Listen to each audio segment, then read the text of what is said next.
Hey everybody, welcome back to another episode of Grassroots Racer. I just want to thank everyone for the support on part 1 of Tony Manson's interview. This is part 2 right here, and I can't wait for you guys to hear it. So if you haven't seen part 1, make sure you go see it, like and share it, and do the same with this, guys, and enjoy this episode of Grassroots Racer. I'm guessing, like Australia, there probably would be top Formula 1 teams who come and watch. So is that how you got into Formula 1, or how did you really get into Formula 1? When did you sort of get approached or approach someone? Well, that one car team, come the end of the season, at that stage, it wasn't going to be able to continue. The driver wasn't going to stay in Formula 3000, and the money came from him. They didn't have anyone else at that stage, so they were going to shut down, and everyone was going to go off and have holiday or essentially stop working there. And if a deal could be done for the following year with another driver, then we'd all get a phone call to say, hey, if you haven't got anything else, would you like to come back? And look, a lot of race teams were like that back then. You didn't have year-round work. So because Don had been at Brabham, Brabham had stopped the previous year. They'd been out of Formula 1, but they were starting back up again. And they needed a lot of people. And he made a phone call and said to one of the guys there, look, this guy's good, you should talk to him.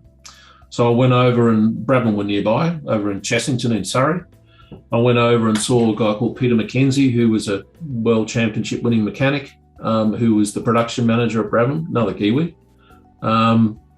He said to me, well, you can either be on the car as a mechanic, or you can be one of our truckies and do all the logistics. You can do either, but in Formula 1, you don't do both. So I sort of tossed a coin and decided to be the truckie. And nothing against all my colleagues who were mechanics on the cars, but by the time you get to Formula 1, essentially you do much less. As weird as this sounds, you actually do less on the car than you do in, say, Formula 3000 or Formula 1, because, or in Formula 3000 or Formula 3 rather, because things like steering racks and other components, you unbolt them from the car, they go off to a sub-assembly department and who rebuild them. But in Formula 3 or in Formula 3000, you rebuild your own. Yeah. Same thing with gearboxes and all sorts of other things. So because Formula 1 do the number of races they do, because the cars are so on the edge, and because the turnaround times are really short, you've got to do that to be able to make the turnaround times. So to me, that was less interesting. Would have been fine to do, but it was less interesting. Whereas the trucks, they're custom built transporters. We design them ourselves and have them built, and we do various things on them. All the documentation, all the customs formalities, there's a lot involved from a customs point of view. It used to take us an hour to go through each border with all the paperwork that had to be done.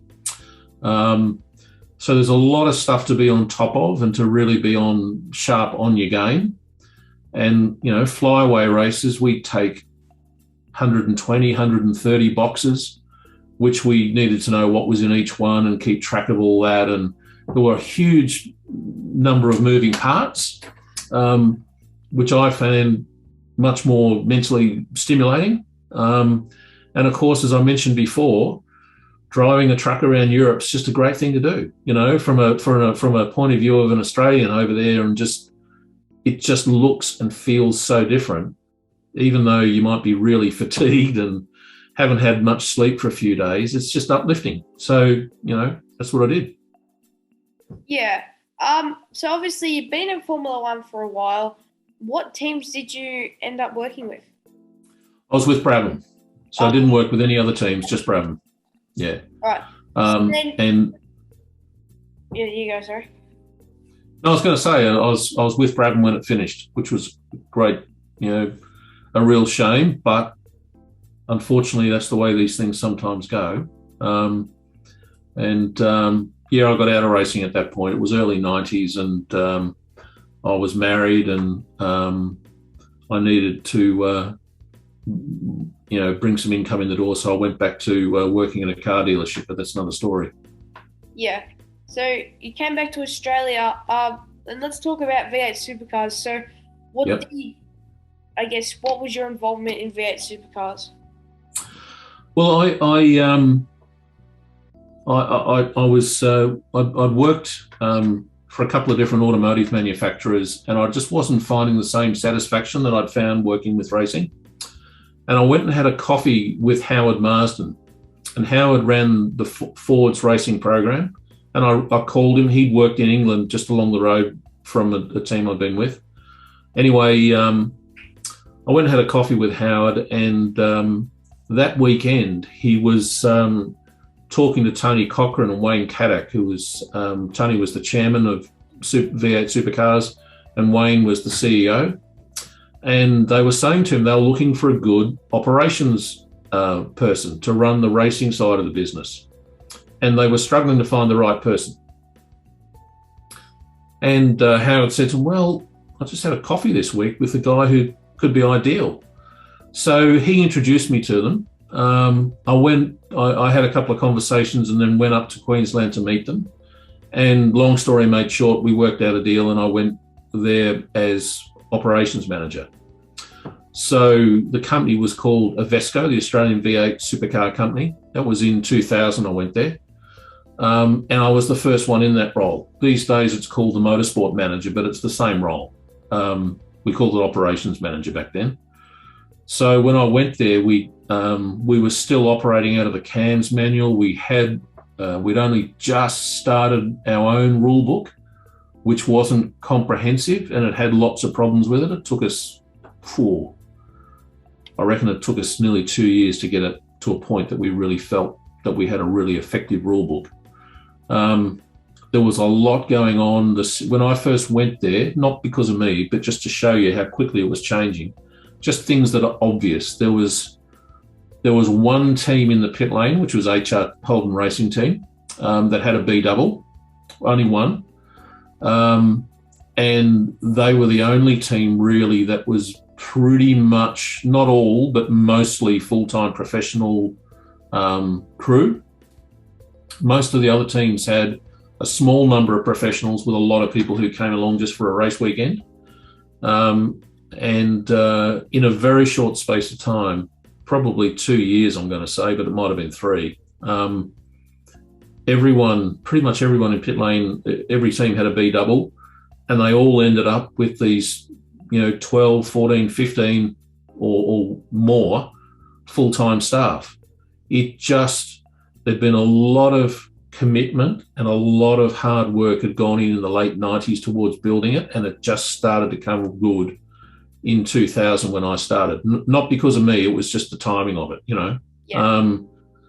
And it was just an incredible time to be part of it, Ed, and it really was. It's we had people who approached us in 2000 wanting us to go and do races overseas, flying the cars there.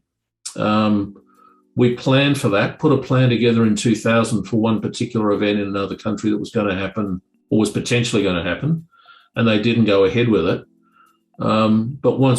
Because we'd done all the planning, when the time came to actually do it for real in China a few years later, we just pulled the same plan out and used it.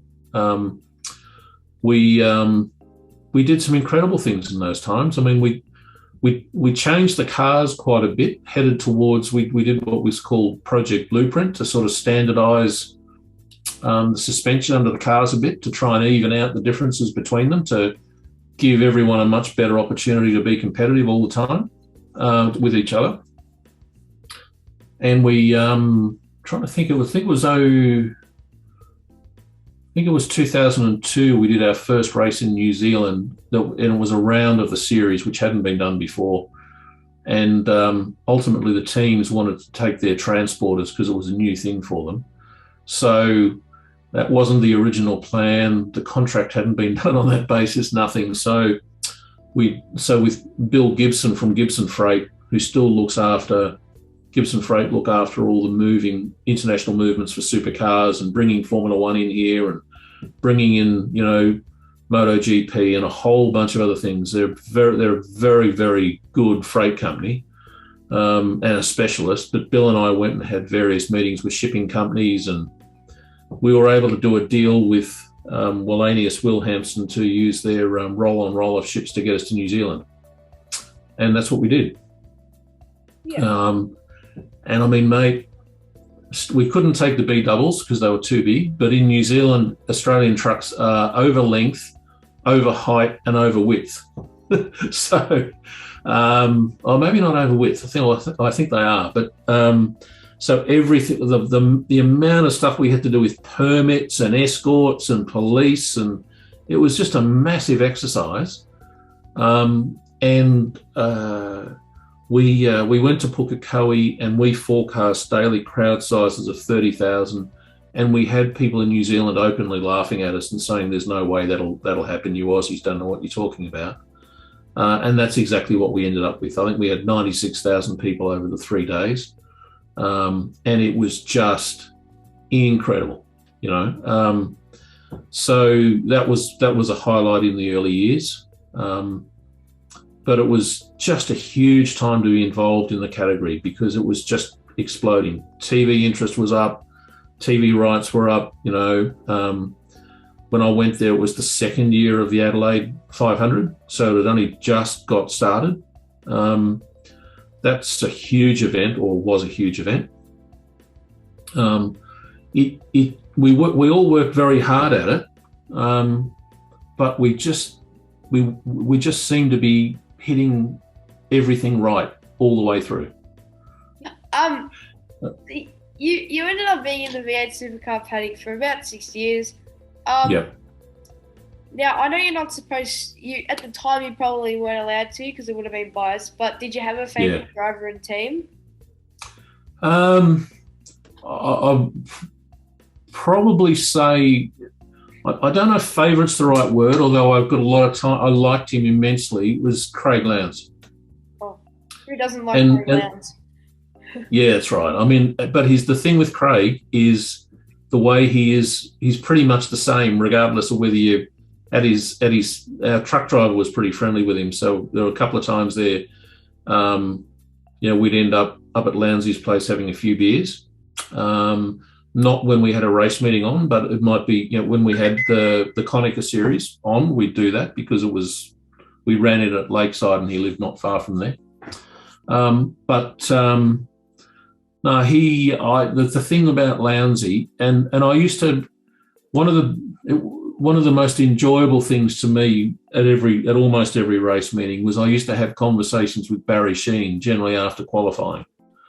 So Barry would be in pit lane and I'd be in pit lane, and qualifying would finish and you sort of take off your sweaty earphones for the radio and everything else and be thinking about, okay, well, what do I need to do? What have I got to do coming up? And I used to have these ear-tone conversations with Barry. So, ear-tone, what do you think of this? And who's looking good? And we just have a bit of a chat generally, you know. And the one we so often talk about was Craig, because he just do things in the cars that you'd very rarely see the others do. And there was nothing that we would or could or would even consider doing to provide favoritism, you know, like if he made a mistake and got, fell on the wrong side of the rules, he'd get hung up in that as just as much as any other driver. But just from a point of view of watching and seeing them do stuff, there were some very, very good drivers in that series in those days, and there still are now. But I always felt that he just had something the others didn't, you know. I remember a qualifying session at Sandown. I think it was for the Sandown 500, and Jesus, it was cold. It was just so cold. So it was a top 10 shootout. And Marcus Ambrose is a bloody good driver. Marcus ended up on pole, but the reason he ended up on pole was the car before him had a problem, and so he had to abort his lap and then go again. But that gave him a lot of extra residual heat in his tyres. But up until that point, Lowndes was, I think, 0.8 faster than anyone else. And Marcus only just knocked him off with the extra heat in the tyres. You know, it's something like that cold track where you just don't have the grip and you don't have the feel. He just could do things the others couldn't, and it was a little bit like your not the same, but a little bit like your namesake, like Ayrton Senna. He seemed to be able to feel things that the other drivers couldn't feel, and find an edge that they weren't able to get to. And Craig Lowndes, to me, always seemed to have have that in him. You know, Yeah. So yeah, if I had a favourite, that'd be who it is. All right. So I think I'm gonna skip a couple chapters here. How did you end up in NASCAR? Well, it really wasn't all that long I was involved, to be honest. So again, we'll skip a couple of chapters, so you won't get all the long story on how it happened. But there was a guy here in Australia called Craig Gore, and Craig had the WPS supercar team, and he had wineries as well. And he ended up sponsoring or funding a Team Australia two-car champ car team, the green and gold cars going around. And then when Marcus Ambrose headed to NASCAR, Craig was heavily involved in that. So while Marcus had American sponsors on the car, Team Australia or Aussie Vineyards was always on there. So Marcus was part of the Team Australia stable, if you like. And I went to work for Craig to be the commercial guy, the one who dealt with sponsors and found new sponsors and all that sort of stuff. So we had Marcus in the NASCAR doing the nationwide series. We had Will Power and Simon Panu doing the driving the champ cars. And between that and the supercar team, I lived on planes. You know, we had stuff running all over the place all the time. I would have liked to have done a lot more of it than we did. I can remember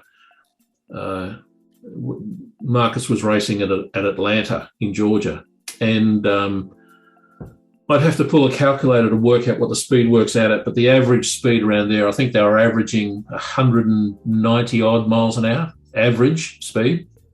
Jeez. Which is pretty full on. And the interesting thing with ovals, if you stand on the inside watching them, you can see what the cars are doing and you can see a fair bit.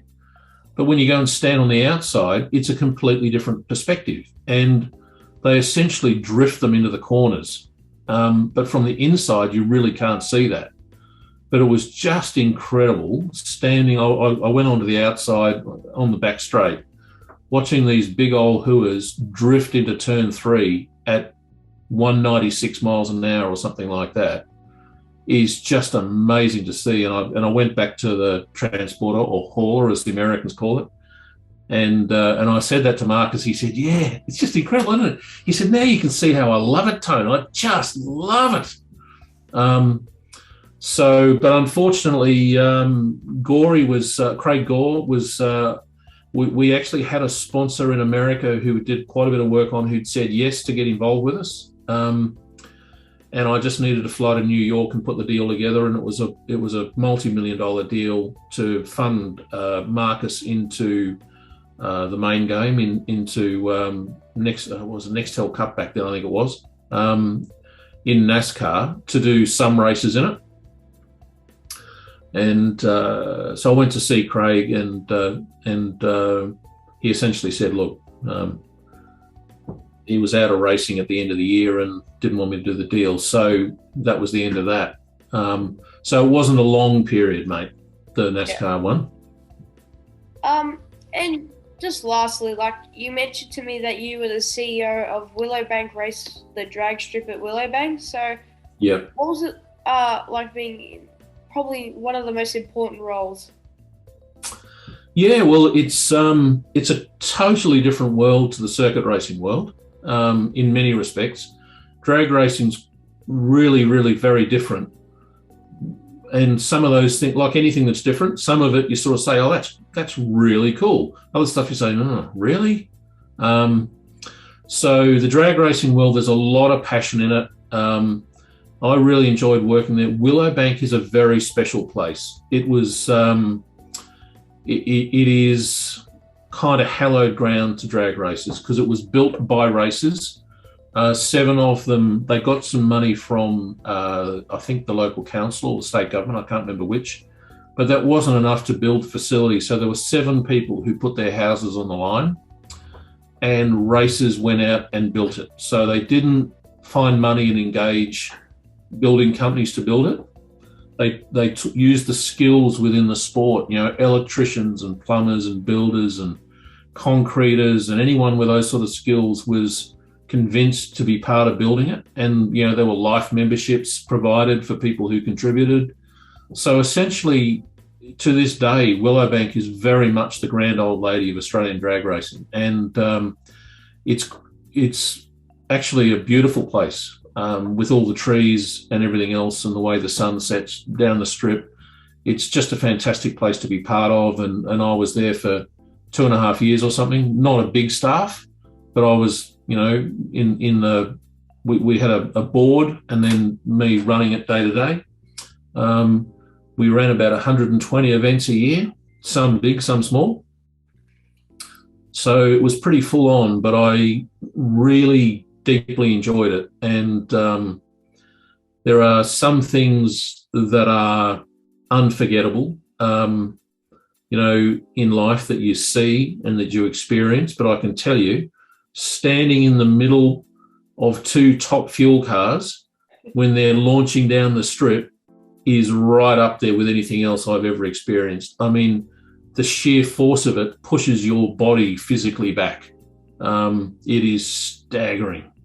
Just, you know, 10,000 horsepower each when they let that go. The cars are 7 meters long, and by the time the rear wheels get to where the front wheels were, so the length of the car, they're already doing 100 mile an hour, 160 Ks. Like, it's just incredible. Anyway. Yeah. So yes, that was really good and a special place. That would be amazing, Tony. And I just want to say thanks so much for spending your time with me tonight. And I hope the viewers really enjoyed hearing about your experiences just as much as myself. Thanks, Ayrton. I hope I didn't prattle on too much, mate. I've got a tendency to do that. So. Nah, it's all right. You sound like you're very passionate about motorsport and you've contributed to the sport a lot over the years. So a big shout out to yourself and to everyone who's racing this weekend. And don't forget, drive fast and take chances. Thanks so much. Damn straight.